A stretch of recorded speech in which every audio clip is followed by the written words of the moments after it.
there's one part of the book that really stuck with me. If somebody hurts you, God expects you to forgive that person, whether they ask for forgiveness or not. But God does not expect you to allow that person to hurt you over and over again. That's what I needed to hear at that moment.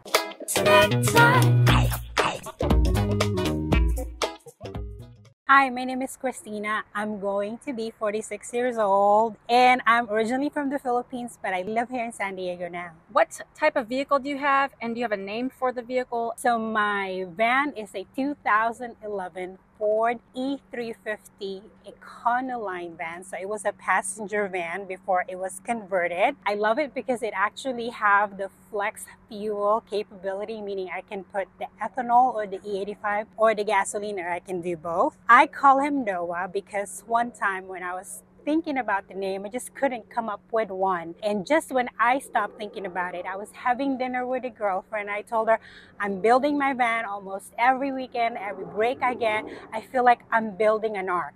And that's when the name Noah came out, and I love it. I love that name, and I love that story. When you were looking at vans, why did you choose this van, or did this van choose you? I feel like it's both. I was looking and I kind of wanted the tall roof, but at the same time, I know it's expensive. I wanted to stay within my budget just because I know that once I'm out there, I don't want to think about paying bills. I was actually watching this van for a while on Marketplace. Initially, she was asking for a lot more. But then I realized later on when I meet up with her that she's going to the academy, military academy, and she just wanted to get rid of this. And she's looking for somebody that will continue with the van. So when I got this van, it was partially converted. So it has the solar panel, it has all the electrical stuff that I needed. And then of course the bed frame, it's there already. So I was looking for the van and the van found me. You just touched on it a little bit, but is this van custom by a professional builder, or did you DIY it? And if so, what was the cost to convert the van? So the van, like I said, is partially converted. And when I got it, I kind of pulled almost everything, including the flooring. So I made this van, and believe it or not, before this, I didn't have any construction experience, but I watched a lot of YouTube videos, and that's how I came up with the idea. And also every time I have a question, I go to YouTube, and pretty much every question that I have, they have the answer, and I just did it. I'd say between 7,000, and that includes the stove, the refrigerator, and a lot of the things that you'll see in my van were actually gifted by either friends or family. Do you do this full-time or part-time, and who do you travel with, if anybody? So right now I'm still working full-time, and I have 2 kids that are in school. Well, 3 of them are in school, but my oldest one is graduating from college next year, and my youngest one is graduating from high school next year. So right now I'm doing this part-time, and a lot of times I invite friends and family to join me because a lot of them are concerned about this decision that I'm making, and they don't understand. But after they come with me for a day or 2, or just for the entire night, then they go, oh, I see why you want to do this. So right now it's part-time, and I'm slowly transitioning. I need to start selling some of my stuff. I have a home, so I need to get rid of that too. So my goal is next year to be full-time for at least 1 year. That is what I'm hoping to do. And when you go full-time, will you still keep your house, or will you just live fully in the van? I wanted to live fully in the van for 1 full year. I'm renting a house, so that's not that hard for me to leave, but I do have a lot of stuff that I've accumulated. I have 3 kids, so we've got so many stuff that I need to get rid of. But yeah, full-time for 1 year. So one of the reasons I love doing interviews with nomads is their story. So if you could just share your story, how you even got this idea to travel in a van, how you got started. I'm a single mom to 3 kids. Even when we lived in Arizona, it's always been me. I've been doing this whole single mom thing for as long as I can remember. And then we moved here to San Diego. I wanted to travel all these years, but you know, being a single mom and having to work, something that I couldn't do, but it's always in my mind, in my heart. But now that my kids are grown, I just thought, okay, this is a good time for me to do that. So when people say, you know, van life is dead, it's my time. As for me, this is the time for me to do this. So when I started thinking, okay, how can I actually travel? It was during COVID and everybody's watching YouTube. And my daughter was flipping through some YouTube channels and I saw van life. Still didn't kind of hit me. It was just something that I saw, but I didn't think it's something that I would do. But when I started looking into van, that's when it really planting in my brain, okay, van life, van life. You know, I was able to receive the blessing that she's already put in the van, and now I'm continuing her journey. So would you say that you've always had kind of a nomadic spirit, or did it hit you later in life? I don't think so. I wanted to travel, but I didn't know how. I guess I was so focused on taking care of my kids. But I believe that this is something that I've always wanted to do, but just didn't really pay attention to it. I wanted to travel, I just didn't know how. But I've always worked with kids. And I'm at the point now when I'm not working, I want to be away from everybody. So I thought, okay, this is the perfect thing. I don't know how I'm going to be feeling once I started going there and, you know, traveling solo, but I would never know if I don't try. And where do you get that spirit of, I'm just going to give something a try and I don't know if it's going to work, but I want to do it anyways? Okay, so this year, my son actually came from a different high school. After COVID, he's saying that when he got back to school, everything just seems different, and he wanted me to transfer him to a different school. And I told him, you're not sure if you're going to find what you're looking for in another school. But this little child of mine says, I know that, but if I don't change something, nothing will change. I'm like, okay. And I told them, well, if you really want to do it, just so you know, I don't agree. I think you should stay in your school. But if you really want to do it, show me. Do everything that you have to do to transfer. The only thing I'm going to give you is my signature. And he did. And I'm thinking to myself, that's true. If I don't change something, nothing will change. I've lived in a house all these years. Even when I was in the Philippines, I lived in the same home from when I was young until I moved here. We've been in the same place for 8 years here in San Diego. And I'm scared. But then again, if it scares you, that probably means something you should really try. What were your friend and family's reaction when you told them you were going to live in a van? They think I'm crazy. But then that's nothing new to them. They've always known I've done things that's so different, especially for Filipino culture. In my culture, once you marry for life. And here I am divorced. Women stay home and take care of the kids. I did take care of my kids, but I'm out working. And when I told my mom I'm going to let go of the place that we live so I can travel full time, she still don't agree. But I told her this is something that I wanted to do and I just hope you support me. So everybody think I'm crazy, but I love being crazy. It's my own kind of crazy. Now, on that note of relationships, have you been making any friends or going on any dates as you've been in your nomad life? Right now, it's just solo traveling. I just feel like right now I need to take care of myself first, and I wanted to really focus on this. As far as relationship, I can feel something out there is for me. I do believe that whatever is yours has your name in it or on it. So I'm not too worried about it. I wasn't looking for the last relationship that I had, and it showed up. And as much as that was over, it had given me this beautiful experiences that I never thought I would have. And that's what I'm holding on to. So if somebody's out there for me, I will find it. But right now, I don't think about it. What type of nomad are you? Are you one that wants to stay near cities or boondocking? So I really wanted to see all these beautiful places that I've only seen in videos and pictures, especially growing up from the Philippines. I've seen all these beautiful places that supposedly is in America. So I wanted to see those places. But as far as traveling style, I can see me being the boondocker. I love being in the nature where everything is quiet. I'd like to hear, does the tree really makes noise? What kind of voice do they use if they wanted to talk to you? The wind, the dirt, the tree, the animals.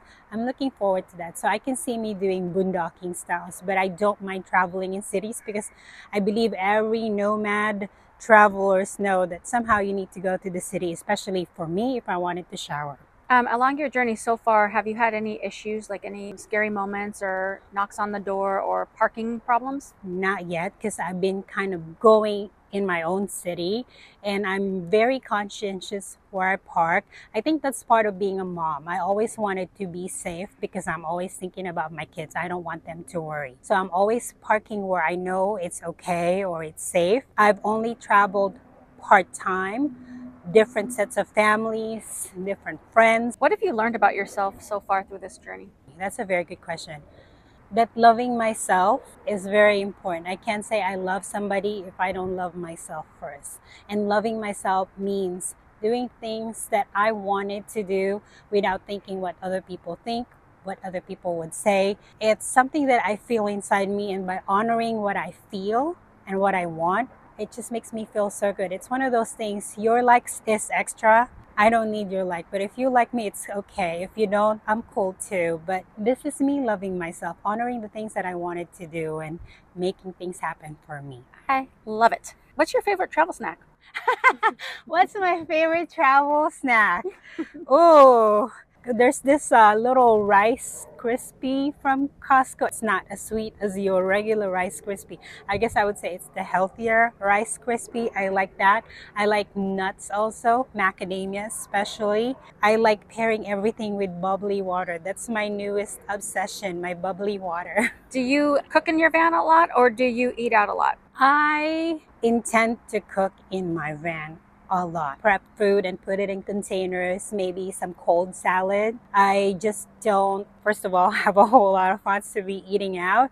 And I wanted to do this full on cooking, everything. That doesn't mean I'm not going to eat out. I will, but for now, my intention is to cook in my van, prep, and then pack. So when I need it, I could just pull it out and heat it up. What's your favorite meal to cook in your van? Ooh. So far, I've cooked several Filipino food. I find that it's very good because I can cook a batch and just portion it and stick it in a refrigerator. I actually wanted to cook a chicken adobo with you, but I realized you don't eat meat. So I probably make that sometime on my channel and share it. Yeah, I love cooking and I love Filipino food, but I also I eat healthy, I guess, for most part, but I do allow myself to indulge. For those that have been watching this channel for a while, they're going to know that I did a taste test with Filipino breads and treats with my friend. And I think Filipino treats are one of my favorite sweets in the whole existence of the world. So maybe we could try to find that somewhere at some point. Yes. Just from hearing some of your story, it sounds like you have a heart for single moms. So what would you say to another single mom that's thinking like, oh, I'm never going to be able to do anything with my life. I just have to focus everything on my kids and I'm just stuck. What would you say to that woman? Once I become a single mom, I know I don't want to talk to everybody. I know that my friends, as much as they care, their ears are not my trash can. And I wanted to keep things private, not because I want people to think that I'm a certain way or there's a persona that I wanted to keep. I just wanted to respect my kids, because as much as my relationship with their dad is over, it doesn't mean that their relationship with their dad is done. So I always come from that perspective. I'm going to respect my kids enough to not talk about their dad. So I started reading a lot, and I remember reading Purpose Driven Life. There's one part of the book that really stuck with me. If somebody hurts you, God expects you to forgive that person, whether they ask for forgiveness or not. But God does not expect you to allow that person to hurt you over and over again. That's what I needed to hear at that moment. So I moved on and I took care of my kids, but I've always taken care of me. Because another book that I read, they said, just because you're taking care of yourself doesn't mean you're selfish. It means you're self-full. And if I'm constantly full, I don't need anybody to fill me up. I have so much to give, and that the first recipients are my kids, because they're the one that's always with me. So I made a point that I take care of myself, and in the process, my kids also realized the importance of taking care of themselves, including working out, including going to sleep early, changing our diet. I was pretty big in the beginning, but because I took care of myself, I didn't have to preach to my kids. They do what I do, and they see that I'm happy. So they're happy. They see that I'm not worried about a lot of things, so they don't worry about me. It is hard, but I feel like because my kids sees how I handle things. My kids are not jaded from all the hardship that I went through, but I can see my kids right now compared to some of their friends that didn't have to go through what they went through. My kids are strong people, and something could happen to me right now and I know my kids will be okay. So blessings, that's the way I see it. Whatever happened to us, it didn't happen to us, it happened for us. I'm grateful, I'm happy. I love it. Touching on blessings, how has your faith played a part in your journey, just moving towards this type of nomadic lifestyle? For the longest time, I was by myself, and I opened myself in a relationship that, kind of fell apart sometime last year around this month. And I allowed myself to cry, process the emotion, but true to myself, I started thinking, okay, what can I do so I can redirect all this energy into something positive? This van is the product of me not trying to forget, but just trying to deal with my emotion. And they said, find a hobby. I did find a hobby, and it's a very beautiful hobby. And how did this affect my decision to do all this? It's just, I've seen people, especially nowadays, getting sick, passing away. I'm like, I'm not gonna wait until I'm old to do something that I wanted to do, which is travel. There's no guarantee that I'll be here tomorrow. So this is something I've been wanting to do, so I'm going to act on it now. And I'm glad that I did. What do you think is the future of van life? Coming from San Diego, where rent is super expensive, it's never going to go away. Like, some people started it when they were ready. Right now, it's a time for me. This is a perfect time for me. Future of van life, I think it depends on people. If you're thinking of doing it, just do it. Don't think about if it's in or not in. Just do you. I know you mentioned you want to do van life for sure for at least one whole year full time. Do you have any thoughts on your future past that, or are you just taking it kind of 1 year at a time? Yeah, 1 year at a time. I know I would like it. I just don't know what are the challenges that it involves. But something that another girlfriend of mine asked me, what are you going to do after you travel the whole United States? I said, I might go to Europe in a van. Who knows? What would your advice be to somebody that's on the fence about traveling, or they feel stuck in their life? What would you say to them? Would you rather stay or you're comfortable but you're not happy, or would you rather try something that you don't know what it's going to be, but at least you find out? I think one of those thought-provoking thought that I've heard is never live with just what if in mind. That's how people get stuck. So if you want to try something, just try. What's the worst that could happen? You find out you don't like it. At least you get to go back, but at least you don't live thinking, what if I've done it? What if I tried? I think that's super heavy. For me, I don't know if this is going to work out. It's not that easy to move into another place, but I'd rather try than, live my life thinking, what if? Awesome. Well, Christina, thank you so much. One of my most favorite parts of this interview is to be able to share that you are also a YouTuber and your channel is awesome. Tell them your channel and how they can find you. Yes, so I do have a YouTube channel and it's called Vander Woman. So it's like Wonder Woman but with van. So if you wanted to check out my videos, go to Vander Woman on YouTube. This is my new friend. Yes. We're like kindred spirits. But I showed up looking like, travel snacky, and she's like beautiful and gorgeous. I just am like, ooh. Okay, well, I have to let you know. I was working out in my garage this morning. I was thinking, should I show up like this?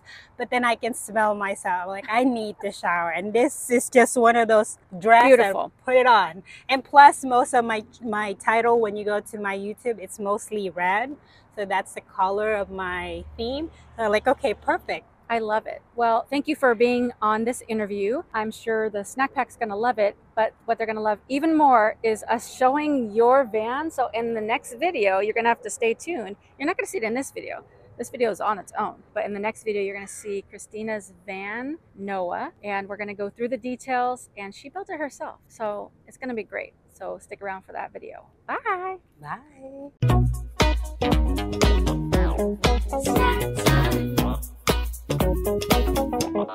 Snack time.